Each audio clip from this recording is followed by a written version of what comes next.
Hey everyone, Mark McLean here, ancestral cousin to William Wallace and direct descendant of Robert the Bruce, leading the charge for drug liberty, and today I want to talk about how to legalize drugs.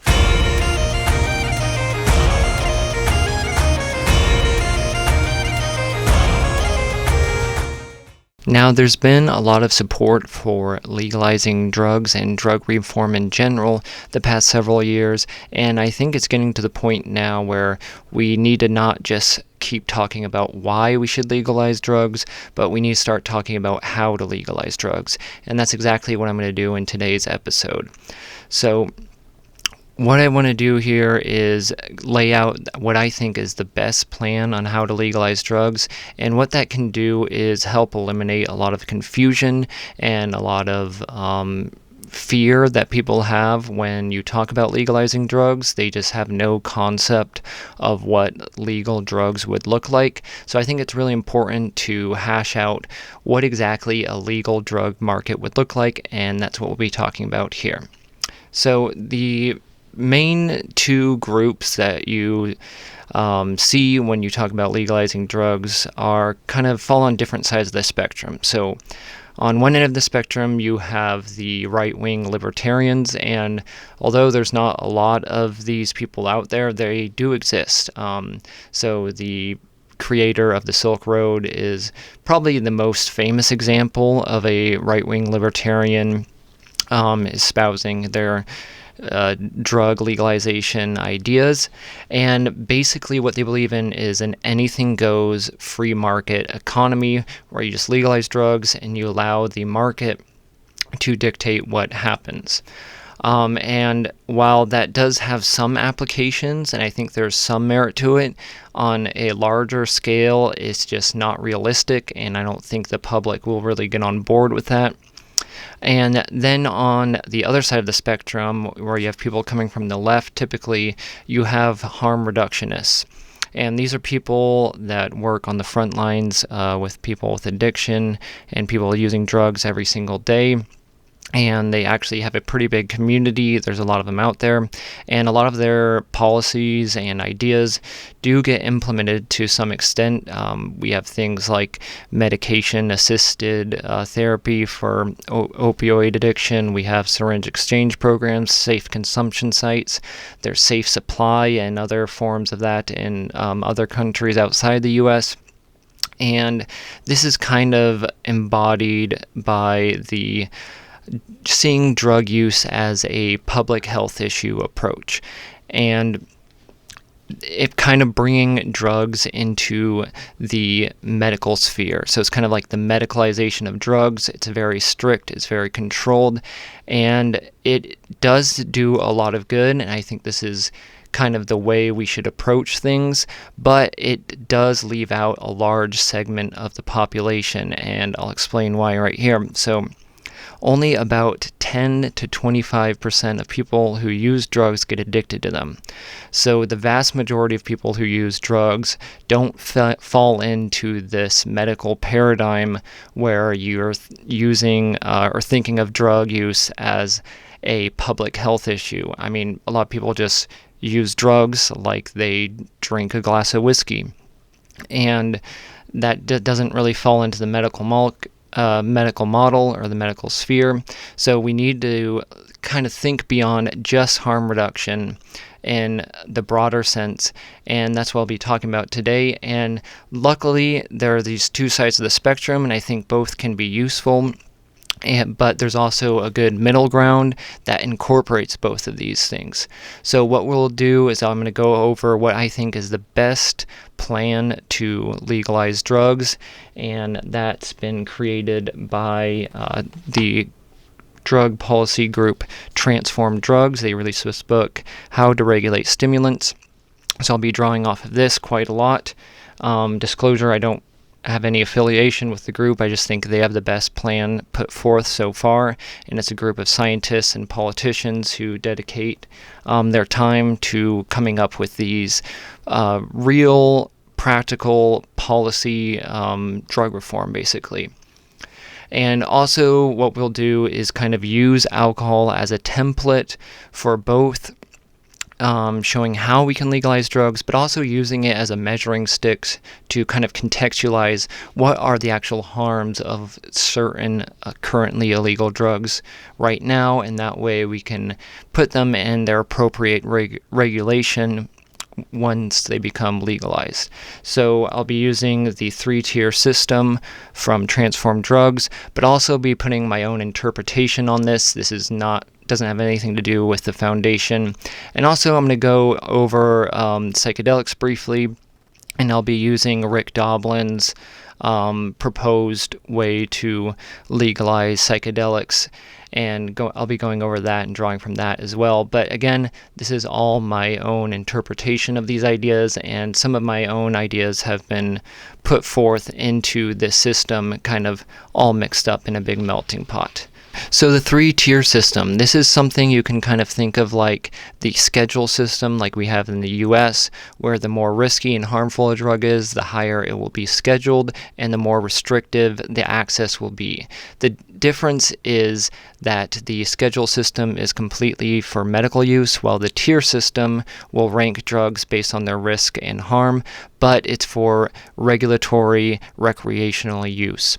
So first of all, you have Tier 1, and this is the loosest restrictions that you'll have on drugs, and they are drugs that fall somewhere in between the harms and risks of coffee and alcohol.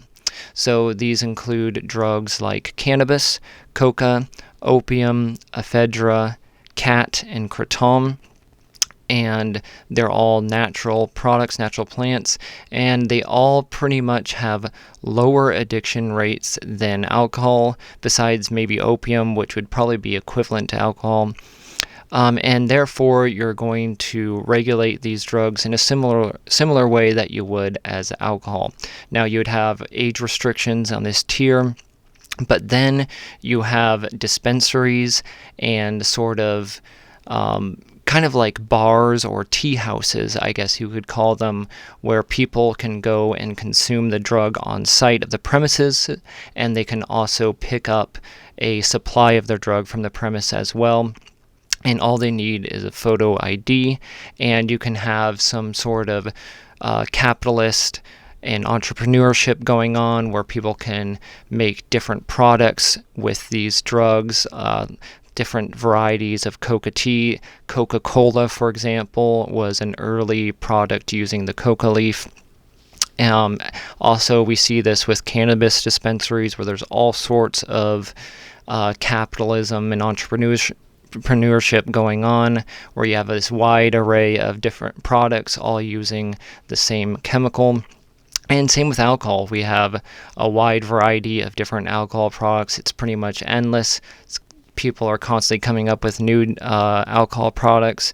So this would basically be treated like we treat alcohol now. You would have tea houses where you could go to consume the drug, and you could also pick up your products from this place as well, just like a cannabis dispensary or a brewery.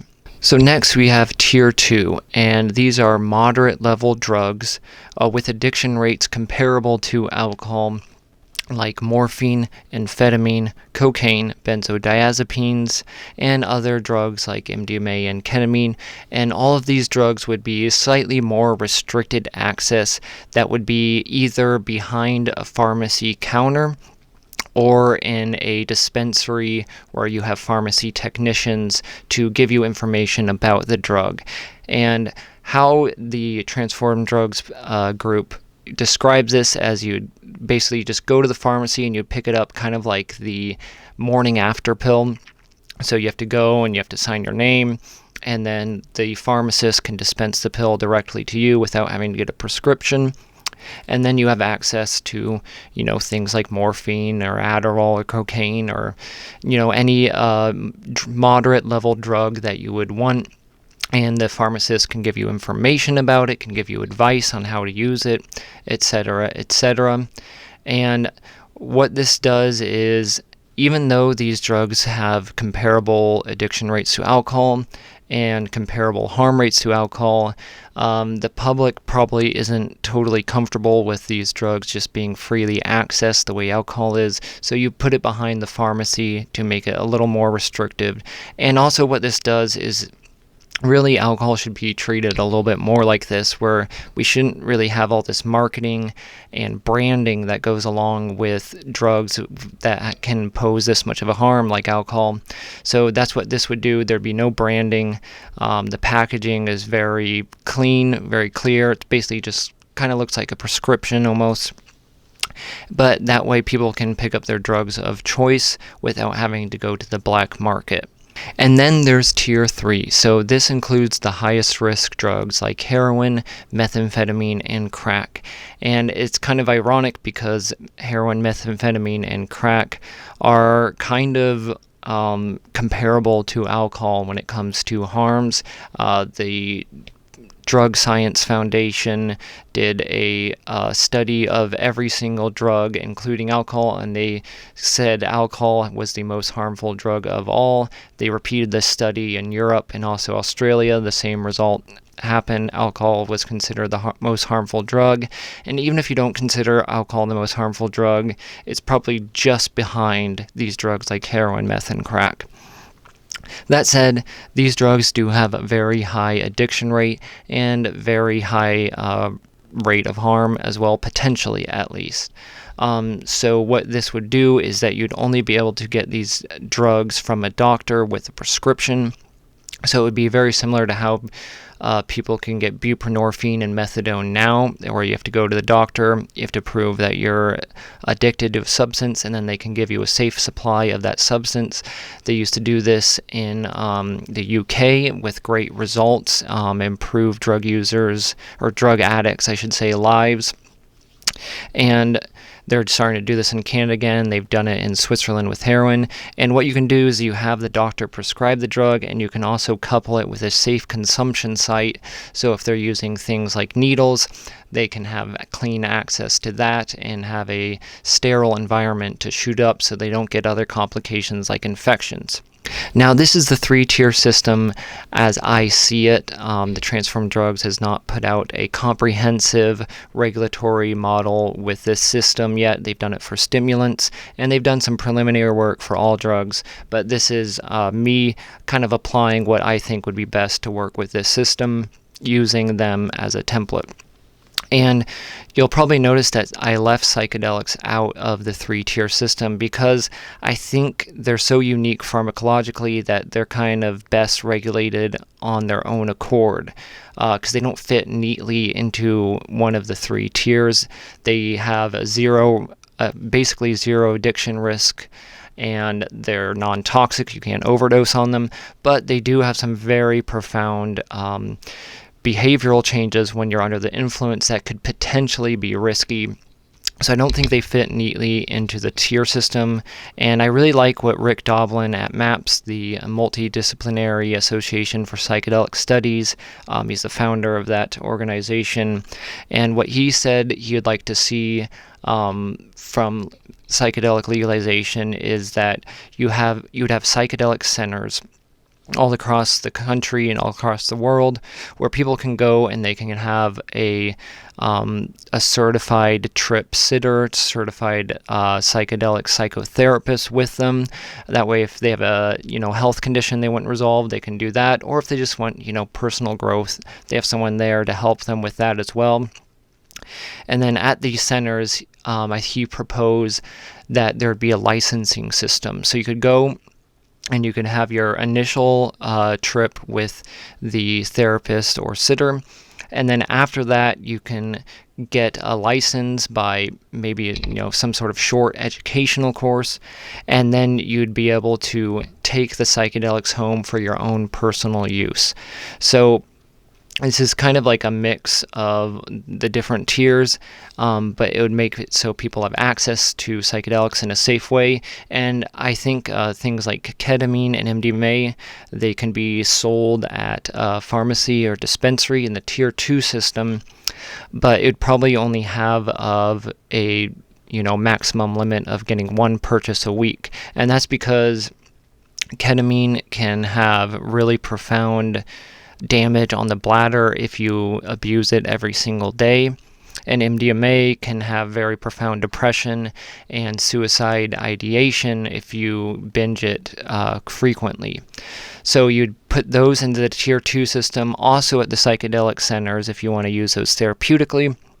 And then if you are addicted to these substances, you can move into the Tier 3 and get ketamine or MDMA prescribed by a doctor if you are abusing it. That way, everything falls into the regulatory model, and there's no black market that people have to resort to. So that's why I put psychedelics a little bit different. So the classic psychedelics, you'd have the licensing system and the psychedelic therapy centers, and then the more I don't know what you'd call them, more unique psychedelics like ketamine and MDMA would be in Tier 2, possibly in Tier 3 if you're abusing them. So that's basically the entire regulatory model that I think would work best, is this 3-tier system. And what I think so great about it is that you have the lowest risk and lowest harm drugs, the most available. So let's say you're someone that wants to have an opiate experience. So instead of going straight to heroin that could possibly be laced with things like fentanyl, instead, you could just go to an opium house where you could drink some opium tea and get some opium products, and that way you're getting the least harmful and the least addictive opioid product. Or if you want a little bit heavier, you can go to the Tier 2, you can go to the pharmacy or dispensary and just get some, pure morphine.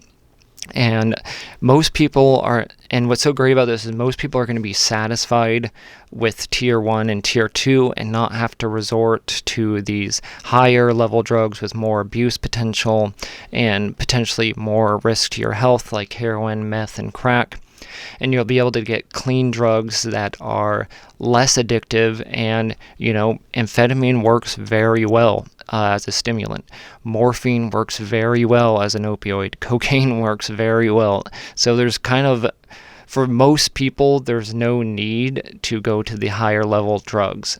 And that's unfortunately a symptom of the black market, is that more potent drugs are more profitable, they're easier to smuggle, and so basically you get people going to the hardest drug right away rather than, some people might just be satisfied with opium. They might be satisfied just with some coca tea instead of even getting amphetamine. And you're giving people the widest range of options, and that way they're able to make the best choices for their health without having to resort to these harder drugs, quote unquote. So this is what I think is the best system out there right now for a realistic, practical, regulatory model for legalizing drugs. If you guys like the system, let me know in the comments below. If you think there's a better system, leave it in the comments below. Otherwise, if you have any questions, you can also leave it there and I'll try to get back to you. And I'll see you guys in the next video. Thanks.